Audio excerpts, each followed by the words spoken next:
میرا نام اسلم ہے اور میں ایک دکاندار ہوں۔ آج سے چند سال پہلے میں نے گھر کے قریب ہی ایک چھوٹی سی دکان کھولی تھی۔ چونکہ اس وقت میرے پاس اتنا سرمایہ نہیں تھا، اس لیے میری دکان پر اتنے گاہک نہیں آتے تھے۔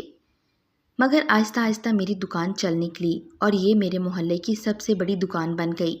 اب یہاں کھانے پینے کی ہر چیز موجود تھی، سبزیوں سے لے کر گوشت تک یہاں دستیاب تھا۔ وقت گزرنے کے ساتھ ساتھ میرا کام اتنا زیادہ ہو گیا کہ مجھے اپنے بیٹے کو بھی دکان پر رکھنا پڑا، کیونکہ ایک ہی وقت میں اتنے گاہک آ جاتے تھے کہ میرے لیے سب کو سودا دینا اور حساب کتاب کرنا مشکل ہو جاتا تھا۔ اس لیے میں اپنے بیٹے کو بھی اپنے ساتھ لے آتا تھا۔ چونکہ میرا بیٹا میٹرک کے امتحانات کے بعد کچھ مہینوں کے لیے فارغ تھا، اس لیے وہ دکان پر آ کر میری مدد کر دیا کرتا تھا۔ بیٹے کے آنے کے بعد میرا کام بھی کم ہو گیا۔ گاہک کو سودا وہی دے دیتا تھا، جبکہ میں حساب کتاب کر لیتا تھا۔ یوں ہم دونوں باپ بیٹا اسی دکان میں کام کرتے تھے۔ کیونکہ دکان بہت چلنے لگی تھی اور گاہک ایک منٹ کے لیے بھی فرصت نہیں لینے دیتے تھے۔ یہ میری محنت کا نتیجہ تھا کہ دوسروں کے مقابلے میں میری دکان خوب چلتی تھی، جبکہ میرے آس پاس کے دکاندار تو مکھیاں مار رہے ہوتے۔ ان کے مقابلے میں سارے گاہک میرے پاس آتے تھے، کیونکہ میری دکان کی چیزیں مہنگی ضرور ہوتی تھیں مگر کوالٹی میں ایک ون ہوتی تھیں۔ جبھی تو میری دکان پر ہر وقت رش لگا رہتا تھا۔ یہ رمضان کا بابرکت مہینہ تھا۔ میں اپنی دکان میں بیٹھا حساب کتاب کر رہا تھا کہ ایک موٹی سی عورت اپنے بچے کے ساتھ دکان میں آئی اور میرے بیٹے سے کہا، بیٹا مجھے 1 کلو کلیجی دے دو۔ یہ سن کر میرے بیٹے نے کلیجی اٹھائی اور اس کے حصے بنانے لگا۔ یہ کرنے کے بعد اس نے کلیجی ایک شاپر میں ڈالی اور عورت کو شاپر پکڑاتے ہوئے پیسے بتائے۔ جو ہی میرے بیٹے نے اسے کلیجی دے کر پیسے بتائے، یہ سن کر اس عورت نے اپنے ہاتھ میں پکڑے پرس میں ہاتھ ڈالا اور چند نوٹ نکال کر گننے لگی۔ پھر میرے بیٹے کی طرف دیکھ کر کہنے لگی، بیٹا میرے پاس تو 50 روپے کم ہیں۔ یہ سن کر بیٹے نے میری طرف دیکھا۔ میں نے اپنے بیٹے سے کہا، بیٹا کلیجی واپس رکھ دو، جب تک پورے پیسے نہیں مل جاتے کلیجی مت دینا۔ یہ سن کر میرے بیٹے نے کلیجی واپس لے لی، جبکہ میری بات سن کر وہ عورت کہنے لگی، دراصل میں ایک بیوہ ہوں، میرا شوہر ایک ایکسیڈنٹ میں مر چکا ہے، اب میں تھوڑی بہت مزدوری کر کے اپنا گھر چلا رہی ہوں۔ یہ میرا اکلوتا بیٹا ہے جو کہ بیمار ہے، میں اس کا علاج کروا رہی ہوں اور ڈاکٹر نے کہا ہے کہ اسے اچھی خوراک دینا تاکہ یہ جلد ٹھیک ہو جائے۔ آج دراصل میرے پاس پیسے پورے نہیں ہیں، لیکن میں وعدہ کرتی ہوں کل آپ کے 50 روپے دے جاؤں گی۔ یہ سن کر میں ہنسنے لگا، دیکھو بی بی، میں بھی کوئی امیر آدمی نہیں ہوں، میں نے بھی یہ دکان اپنی محنت سے بنائی ہے اور میرے بھی چھوٹے چھوٹے بچے ہیں جن کی ذمہ داری مجھ پر ہے۔ تمہارا بیٹا بیمار ہے تو یہ تمہاری ذمہ داری ہے، اس سلسلے میں کچھ نہیں کر سکتا۔ سوچو اگر کل کو خدا نخواستہ میرے بیٹے کو کچھ ہو جاتا ہے تو تمہارے پاس نہیں آؤں گا کہ میری مدد کرو۔ ویسے بھی تم عورتوں کا کیا اعتبار، 50 روپے واپس کرنے نہیں آئی تو۔ یہ سن کر اس عورت نے مجھے حیرانگی سے دیکھا اور پھر اپنے بیٹے کا ہاتھ پکڑ کر دکان سے باہر چلی گئی اور میں بھی کام میں لگ گیا۔ دوسرے دن میں نے دکان کھولی اور اپنے کام میں لگ گیا۔ چونکہ میرا بیٹا دیر سے اٹھتا تھا، اس لیے وہ 10 بجے کے قریب دکان پر آتا تھا، اس لیے میں دکان کی چیزیں سیٹ کرنے لگا۔ کچھ دیر بعد گاہک بھی دکان پر آنے لگے اور میرا بیٹا بھی دکان پر پہنچ گیا۔ اس کے آتے ہی مجھے یاد آیا کہ میں نے سامنے والی دکان سے کل پیسے لینے تھے، اس لیے میں نے اپنے بیٹے سے کہا کہ سامنے والے انکل سے پیسے لے آؤ۔ یہ سن کر میرا بیٹا دکان سے باہر نکلا تو اس کا ایکسیڈنٹ ہو گیا۔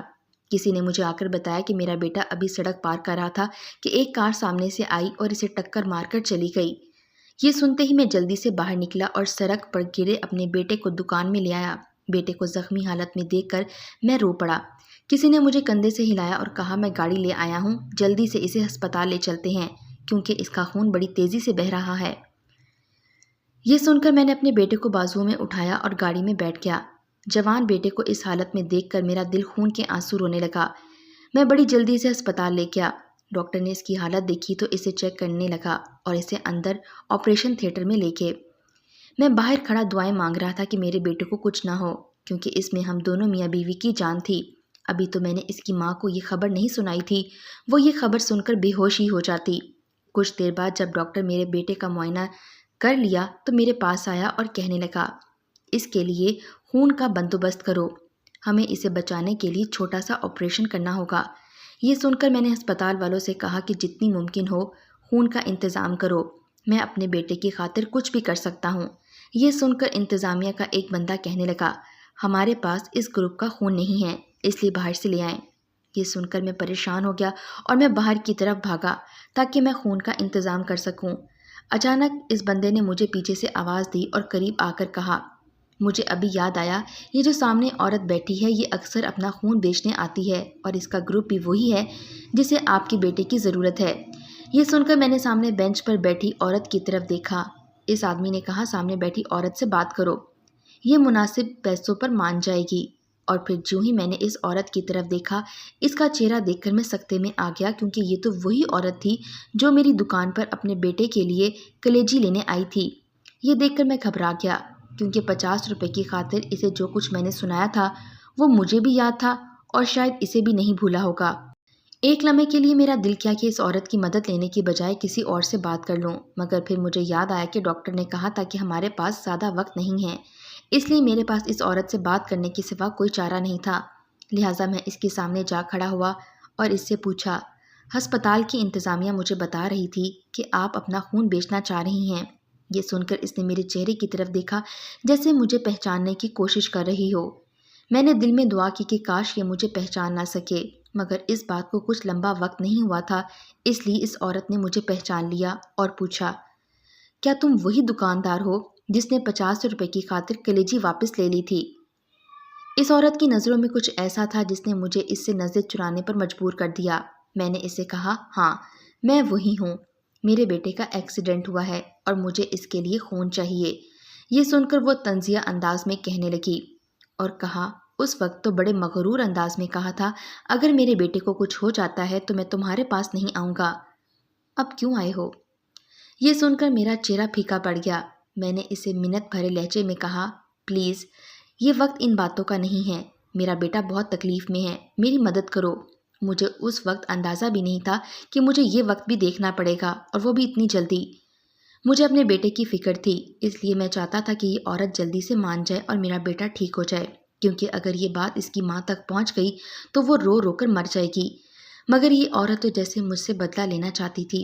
تبھی تو وہ کہنے لگی، اس وقت میرا بیٹا بھی اتنی تکلیف میں تھا، بس 50 روپے کی تو بات تھی۔ میں نے کہا کہ میں آپ کے پیسے دے جاؤں گی۔ یہ سن کر مجھے افسوس ہونے لگا، اگر مجھے پتا ہوتا کہ میرے ساتھ یہ ہونے والا تھا تو میں اسے کلیجی مفت میں پکڑا دیتا، مگر اب کیا ہو سکتا تھا؟ وقت گزر چکا تھا اور بات میرے ہاتھوں سے نکل چکی تھی۔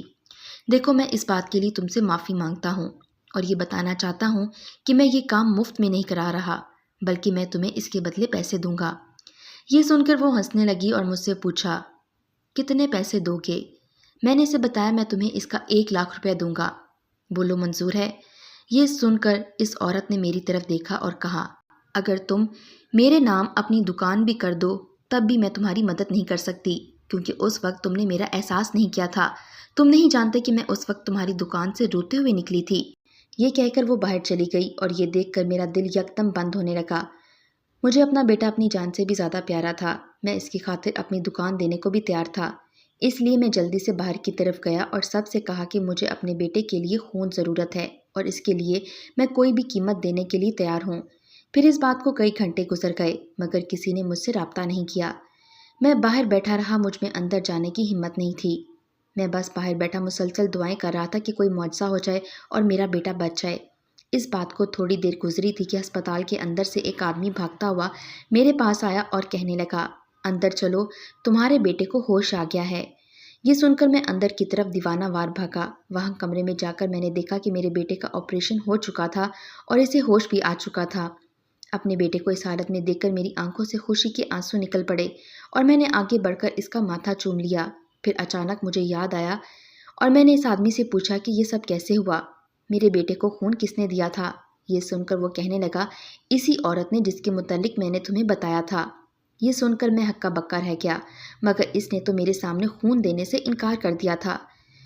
میں اپنے دل میں سوچنے لگا، خیر، بیٹے کو یوں اچھی حالت میں دیکھ کر میں نے اللہ کا شکر ادا کیا اور پھر گھر کال کر کے اپنی بیوی کو اطلاع دی۔